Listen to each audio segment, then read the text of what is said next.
আচ্ছা, লক্ষ্য করবেন এখানে এই যে এই দেখেন, মেয়েটার আসল সাথে সত্য এই যে হচ্ছে পুরুষটা এটাই। কি এই যে ঘটেছে, পুরুষটা হিট করবে, এই হিট করলো, মারলো, এই মেয়েটার পক্ষের ছেলেগুলো এসে এই যে মেয়ে উপর্যুপুরি একে কোপালো।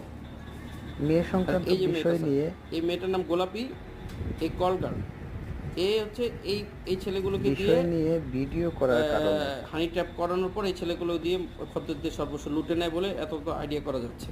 কিভাবে এখন দেখেন, এই মেয়ে সংক্রান্ত অবস্থায় বিষয় হচ্ছে সেই কলকাতার সাথে সাংবাদিক একজন এ- লোকরে এই রাস্তার কোনো কিভাবে একটা জায়গা থেকে তাদের কোপাইতেছে, ভিডিওটা তুলে, ওটার ভিডিও করার কারণে তখন এরা তুহিনকে ওনাকে ভিডিওটা ডিলিট বা না করার অনুরোধ করলে ও যখন শুনে না, পরবর্তীতে এই যে এরকম মানে ভিডিওর জন্য যখন শুনবে না, দেখতে তখনই পাচ্ছি যে ভিডিও এইগুলো করছে যে সে। উত্তেজিত হয়ে ওই লোকটাকে, এটা যে প্রকাশ্যে সাংবাদিক, তাকে মার্কেটের মধ্যে কোপায়। কিভাবে সম্ভব এভাবে এখানে কুপিয়ে হত্যা চাঁদাবাজির করা? কোনো প্রশ্নই আসেনি।